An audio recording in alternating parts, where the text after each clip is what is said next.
পূজারীও সেখানে থাকতো বা আরও কিছু বিধর্মী মানুষও সেখানে থাকতো। মুসলিমরা কিন্তু সংখ্যাগরিষ্ঠ ছিল না, মুসলিমরা সংখ্যাগরিষ্ঠ কিন্তু ছিল না। হবে হয়তো 50-50 পার্সেন্টেজ, হবে তো 50% তাদের, 50% আমাদের, অথবা তাদের 40% আমাদের 60%, অথবা আমাদের 60% ওদের 40%। কিন্তু এমন ছিল না যে আমাদের দেশের মতো 90% মুসলিম, এমন ছিল না মদিনার অবস্থা, এমন ছিল না মদিনার অবস্থা। আমি কি বুঝাতে পারছি ভাই?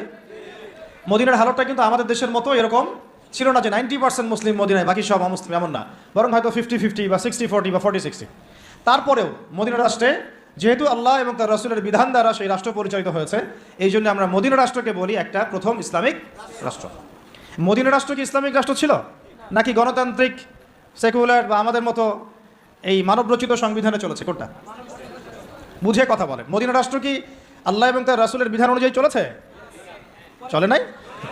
নাকি গণতন্ত্র দিয়ে চলেছে, ধর্মনিরপেক্ষতা দিয়ে চলেছে, নাকি কমিউনিজম দিয়ে চলেছে, জাতীয়তাবাদ দিয়ে চলেছে, নাকি মানবরচিত সংবিধান দিয়ে চলেছে? কোনটা?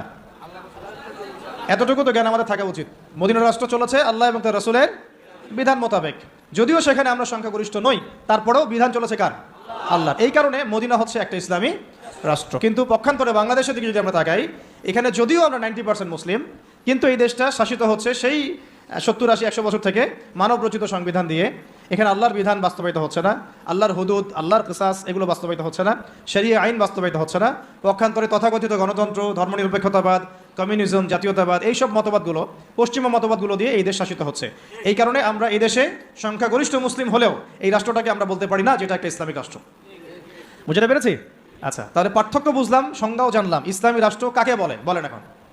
যেই রাষ্ট্র আল্লাহ এবং তার রাসূলের বিধান দ্বারা পরিচালিত হয় তাকে বলা হয় ইসলামী রাষ্ট্র। তাহলে আপনারা নিজেরাই বুঝতে পারবেন যে আমরা আসলে কোন জায়গায় আছি। আমরা কি আদৌ ইসলামী রাষ্ট্রে আছি? আমরা মুসলিম প্রধান দেশে বাস করি।